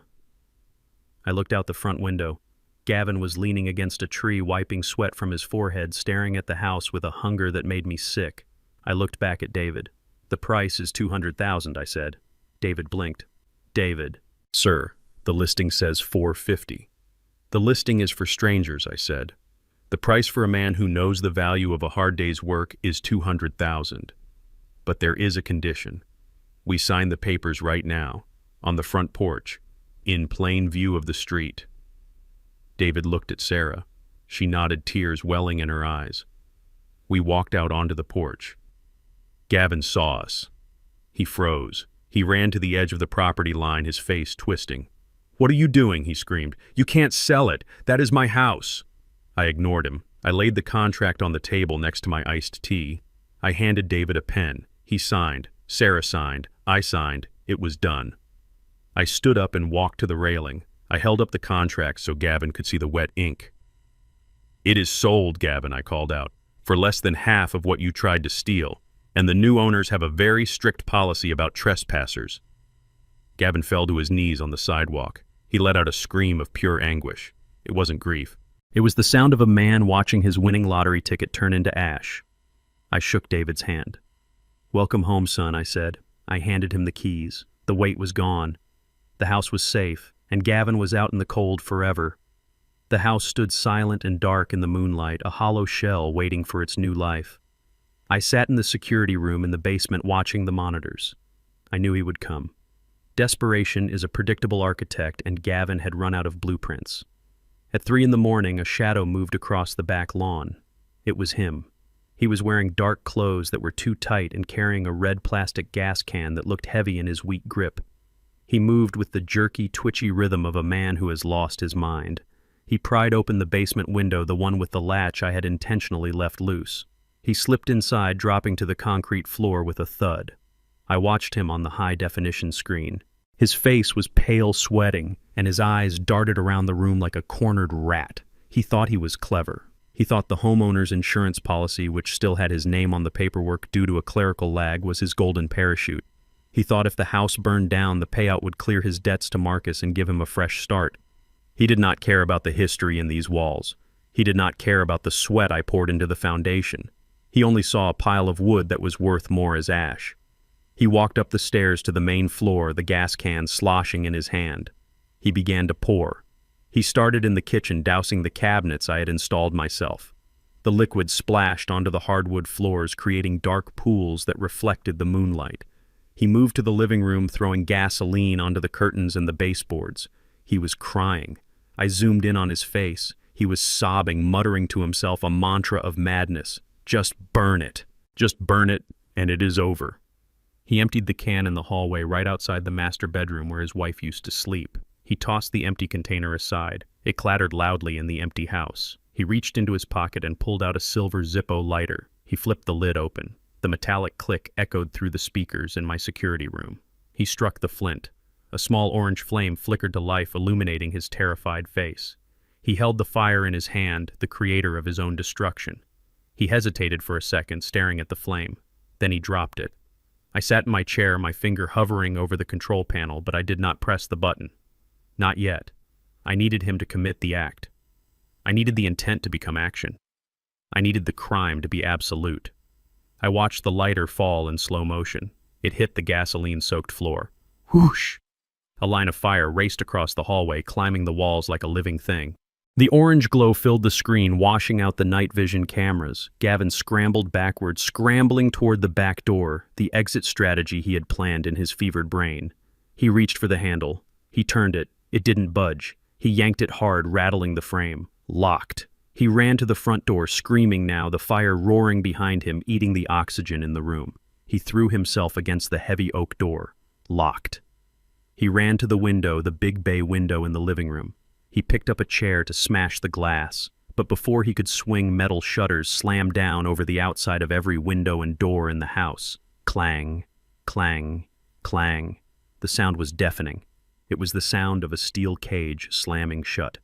I had installed the remote hurricane shutters years ago to protect against storms. Tonight they were protecting society from Gavin. He was trapped. He dropped the chair and spun around his back to the sealed window facing the growing inferno. He was screaming my name now. Moses, let me out. Moses, please. He knew I was watching. He knew I was the architect of his prison. I waited 5 seconds. 5 seconds to let him feel the heat. 5 seconds to let him understand the consequences of burning down a man's legacy. Then I pressed the blue button on my console. A siren wailed inside the house, a piercing shriek that drowned out the roar of the fire. From the ceiling, recessed nozzles I had installed during the renovation popped open. They didn't spray water. Water damages the structure. They sprayed a chemical fire suppressant, a thick white foam that smothered the flames instantly. The room filled with a dense fog, choking the fire and stealing the heat. Gavin fell to his knees, coughing and retching, covered in the white sludge. The fire was out. The house was saved. But Gavin was ruined. I picked up my phone and dialed 911. I did not have to explain much. The automated alarm system had already alerted them. I walked up the basement stairs and unlocked the side door just as the flashing lights of the police cruisers flooded the front yard. I stepped out into the cool night air. The house looked peaceful from the outside, the shutters down, hiding the violence within. The police rushed, the porch weapons drawn. I pointed to the side door. "He is inside," I said. He tried to burn it down. The officers breached the door. They found Gavin curled in a fetal ball on the kitchen floor, covered in foam, shivering and weeping. They dragged him out in handcuffs. He didn't fight. He didn't scream. He looked at me as they walked him past. His eyes were empty holes. He saw me standing there, untouched and calm. He saw the father he had tried to kill. He saw the man he had underestimated. I did not look away. I did not smile. I just watched him get loaded into the back of the patrol car. The ambulance arrived, but they didn't load him in. He wasn't hurt. He was just done. Nia came running down the street moments later, her hair wild, her face a mask of terror. She saw Gavin in the car. She saw the police. She saw me. She collapsed on the sidewalk, wailing. It was a sound of pure loss. She knew the money was gone, the husband was gone, the house was gone, and she was alone in the dark. I turned my back on her and walked over to the fire chief to give my statement. The fire was out, but the cleansing was finally complete. The heavy steel door slid shut with a sound that echoed like a tomb sealing forever. I sat on the cold metal stool in the visitation room of the county lockup where the air smelled of industrial bleach and hopelessness. On the other side of the thick plexiglass sat a man I hardly recognized. Gavin. The Italian suits were gone, replaced by a bright orange jumpsuit that hung loosely on his frame. His hair was shaved, revealing the pale scalp beneath. His arrogance had been scrubbed away, leaving only a trembling shell of a man who looked 20 years older than his age. He picked up the phone, his hands shaking violently. "Moses," he rasped, his voice cracking. "Thank God you came. You have to get me a lawyer. The public defender is useless. They are talking about 15 years for arson and attempted insurance fraud. You have money, Moses. Please. I know I messed up, but I am family. I looked at him. I looked at the man who had called me a burden. The man who had tried to burn down my legacy with a silver lighter. I leaned forward and pressed the button on the intercom. I did not come here to hire a lawyer, Gavin. I said, my voice calm and flat. I came here to see if the orange suit fit. It does. It suits you better than the ones I paid for. You aren't family, Gavin. You are an inmate. And I am the witness who put you there. I hung up the phone. He screamed silently behind the glass, slamming his fist against the barrier, his mouth forming desperate words I refused to hear. I stood up, buttoned my cashmere coat, and walked out. I didn't look back. That chapter was closed and the key was thrown away. 2 weeks later, I went to the grocery store on the edge of town. It was a discount supermarket, the kind with fluorescent lights that hummed and linoleum floors that had seen better days. I pushed my cart down the aisle, filling it with fresh vegetables and prime cuts of meat because I could afford to eat well. I approached the checkout lanes. Lane 4 was open. I put my basket on the belt. The cashier was keeping her head down, scanning items with a mechanical lethargy. She wore a red vest that was too big for her shoulders. Her name tag hung crookedly. I looked at her hands. The expensive manicure was gone. The nails were bitten down to the quick and the skin was chapped. I looked at her face. It was gaunt. Her cheekbones protruded sharply and her eyes were dull-rimmed with dark circles that cheap makeup could no longer hide. It was Nia, my daughter. The girl who once told me she would rather die than work a minimum wage job was now scanning coupons for strangers. She grabbed a carton of milk and looked up to find the barcode. Her eyes met mine. She froze. The carton slipped from her fingers and hit the belt with a heavy thud. "Daddy," she whispered. Her voice was a ghost of the demanding tone she used to have. She looked at my suit. She looked at the expensive food on the belt. She looked at herself. The shame radiating off her was palpable, hot, and suffocating. She looked like she wanted to run, but she couldn't. She needed this shift. She needed the $10 an hour to survive. She finished scanning my items, her hands trembling so badly she dropped the receipt twice. The total came to $140. I pulled out my wallet. I pulled out a crisp stack of bills. I saw her eyes track the money. A hunger flared in them, a desperate primal need that made my stomach turn. "Daddy," she said, her voice dropping to a hiss so the manager wouldn't hear. "I am staying at a shelter. I am hungry. I don't have money for lunch. Please, just $20. Just enough for a meal." I looked at her. I remembered the tomato soup I made her. I remembered how she threw it in my face with her lies about a pregnancy. I handed her the cash for the groceries. Then I pulled out an extra $100 bill. I placed it on the counter. She reached for it, her fingers twitching. I put my hand over it, stopping her. "This is not for my daughter." I said, my voice low enough that only she could hear. "My daughter died the day she called me a burden and tried to steal my life. This is a donation to a stranger who looks like someone I used to know. Take it, buy some food, and then never speak to me again. If you see me on the street, cross to the other side. If you see my name, ignore it. You wanted to be independent, Naya. Now you are." I slid the bill toward her. She grabbed it, clutching it to her chest like a lifeline. She was crying silent tears that cut tracks through the cheap foundation on her face. I picked up my bags. I didn't say goodbye. I walked out of the automatic doors into the bright sunshine, leaving the stranger in the red vest behind in the artificial light. The terminal hummed with the frantic energy of 1,000 departures, but for the first time in my life, I was not rushing to fix a problem. I walked through the atrium of the airport, pushing a single carry-on bag that weighed less than the tools I used to carry on my belt every day. I had sold the truck. I had sold the remaining equipment. I had signed the final papers, transferring the house to David and Sarah. The closing was quick and clean. I left them the furniture, I left them the garden, and I left them the peace I had fought so hard to secure. I took only what mattered. My passport, my wallet, and the picture of Etta I kept in my breast pocket. People rushed past me, checking their watches, stressing over connections, yelling into their phones. I moved with the slow, deliberate pace of a man who owns his own time. I looked at the departure board. Tokyo, London, Rome. The names flickered in amber lights, promising worlds I had only ever seen in magazines while waiting for cement to dry. I was 71 years old, and for 40 years I had been a pillar. I had been the foundation that held everyone else up. I had borne the weight of the roof, the walls, and the storms. But pillars do not move. Pillars stay stuck in the ground until they crack. Today I was no longer a pillar. I was a bird. I walked toward the security checkpoint. I did not look back at the city skyline visible through the massive windows. I did not look back at the jail where Gavin sat in an orange suit. I did not look back at the discount grocery store where Nia scanned items for strangers. That city was a job site I had finished. The contract was closed. The final inspection was done. I placed my shoes in the bin. I walked through the scanner. I stepped into the airside terminal and felt the recycled air fill my lungs. It tasted like jet fuel and liberation. I found a seat near the gate and watched the heavy planes lift off the tarmac, defying gravity with a roar that shook the glass. I had time to think. I had time to sit with the silence in my head. For years I told myself that love meant sacrifice. I told myself that being a good father meant shielding my child from every sharp edge of the world. I thought I was protecting Naya. I thought I was giving her the life I never had, but I was wrong.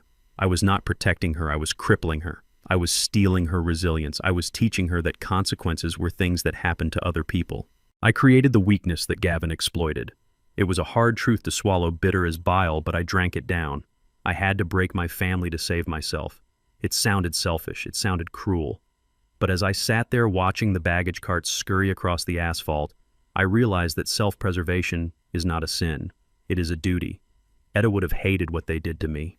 She would have hated the lies and the theft, but she would have hated my passivity even more. She told me once that you cannot keep someone warm by setting yourself on fire. I had been burning for years. I had been turning myself into ash so they could stay comfortable. Now the fire was out. The smoke had cleared. I was scarred. I was older. My joints clicked when it rained and my heart had a few cracks in the mortar, but I was still standing. I was still Moses Carter, and I had a lot of living left to do. I touched the pocket where Etta's picture rested. We had always talked about Paris. We talked about drinking coffee in a cafe and watching the river. We talked about it while we paid mortgages, while we paid tuitions, while we paid for weddings. We deferred the dream until it was too late for her. But it was not too late for me. I was taking her with me in my heart. We were finally going. Boarding began for Flight 84 to Charles de Gaulle. I did not wait for Zone 5. I walked up with Zone 1. I handed my boarding pass to the agent. She scanned it. It beeped a happy green sound. "Enjoy your flight, Mr. Carter," she said with a smile. I walked down the jet bridge. I turned left when I entered the plane. First class, seat 2A, a window seat. The chair was wide leather, soft and inviting. I sat down and stretched my legs. I did not have to worry about the cost. The money I had saved, the money I had protected, was finally being spent on the person who earned it. A flight attendant appeared instantly. "Champagne, Mr. Carter?" she asked, holding a tray with a crystal flute. "Yes," I said. "Thank you." I took the glass. The bubbles rose in a steady stream, golden and bright. I looked out the window as the plane began to push back from the gate. The engines whined, spooling up to full power. The cabin vibrated with potential energy. We taxied to the runway. The pilot came over the intercom announcing our flight time and the weather in Paris. Cool and rainy. Perfect. My phone buzzed in my hand. I looked down. It was a text message. The name on the screen was Nia. My thumb hovered over the notification. I could see the preview. "Daddy, I am so sorry. I miss you. Please call me. I am scared." I stared at the words. A month ago, those words would have made me turn the car around. A month ago, they would have made me open my wallet. But today, they were just pixels on a screen. They were the last gasp of a ghost. I did not feel anger. I did not feel sadness. I felt nothing. The cord was cut. I did not reply. I did not type a lecture. I pressed the side button on the phone, holding it down until the power-off slider appeared on the screen. I slid it across. The screen went black. The connection was severed. The plane accelerated, pressing me back into the seat. The ground fell away. The cars, the houses, the prison, the grocery store. They all shrank until they were nothing but lines on a map. We punched through the clouds into the blinding sunlight above. I raised my glass to the empty seat next to me. "To us, Etta," I whispered. "To freedom." I took a sip. It tasted like the future. I used to believe that family was an unconditional bond written in blood, a contract that required me to give until I was empty. But I learned the hard way that you cannot save people who are determined to drown you just to stay afloat. True love is never a transaction, and respect is not something you buy with silence or money. It is something you command with boundaries. By walking away, I didn't just save my fortune, I saved my soul. To anyone out there feeling used by those you love, remember this: your dignity is the most valuable asset you own. Do not let anyone, not even your children, treat it like a discount item. If you believe that respect must be earned and justice is best served, cold hit that like button and subscribe for more stories of taking back control.